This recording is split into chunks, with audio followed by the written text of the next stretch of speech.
We could halve the cost of rents in London. What? If we built a decent number of houses. It would take about 10 years, but we could do it.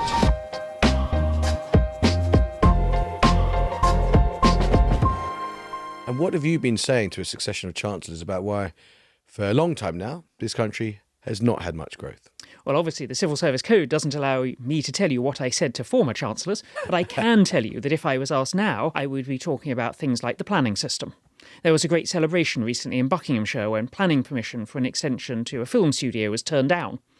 Well, that's great, maybe, if you like that particular field, but it's not good for national income, it's not good for growth. Film, television, etc. is a great British growth industry, but it'll only grow if we can build more studios and so on. What is it that needs to happen with planning that is currently not happening, broadly speaking? So broadly speaking, we need to move away from looking at each individual planning application as though you're starting afresh.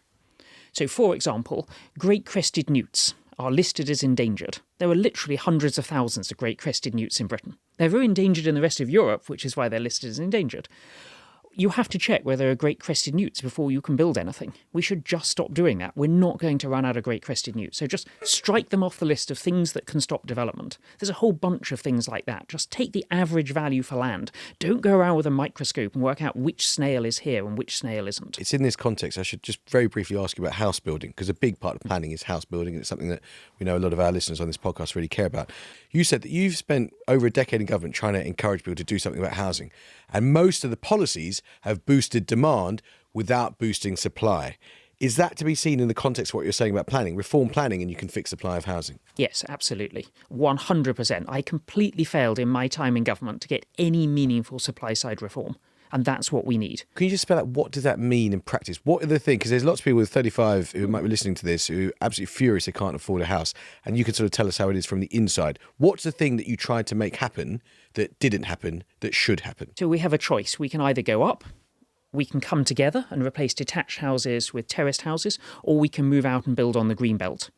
And in a sense, from a supply point of view, you can choose either of those. Going up, to be clear, Tim, tower blocks, yeah. It doesn't have to be tower blocks. If you think about the height of, say, Pimlico or around Victoria, 4, 5, 6, 7, 8, 9 stories. So think of Paris or one of those continental cities. You can get 350 flats, good-sized flats in a hectare like that.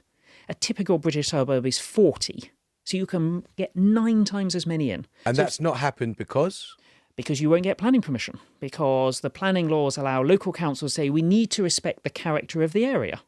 Well, that essentially means you can't change anything. But a lot of people say that they do want the character of their area respected. Of course. But that's why we have alternatives, which includes moving out and building on more land. But you have to pick one of those, or you end up with too few houses. They cost a fortune, and young people are, technical economic term coming up, stuffed. Hey, Tim, we had a wonderful, last week we recorded a live version of this in front of an audience. So lots of people, all ages there, and it was really wonderful to see them. You talked to some of the young people there.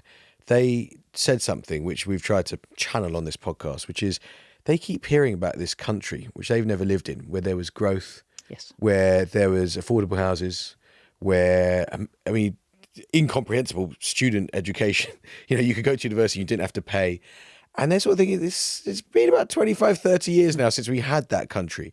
When we did have a country where houses were affordable and we had growth, what was happening that isn't happening now? So part of it is demographics.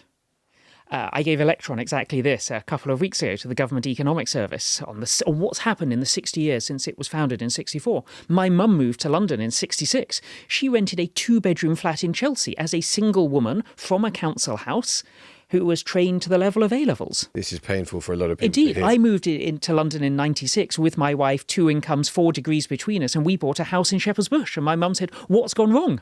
I now tell young people we bought a house aged 25 in Shepherd's Bush, and they're like, "Wow, how?" Well, you've got young children. They haven't got a home. Yeah, my daughter's 21. She's not going to buy a house in 4 years in Shepherd's Bush. So part of it is simply planning. London has become more attractive, the population's increased, and London doesn't have many more houses compared to 1966 or 1996.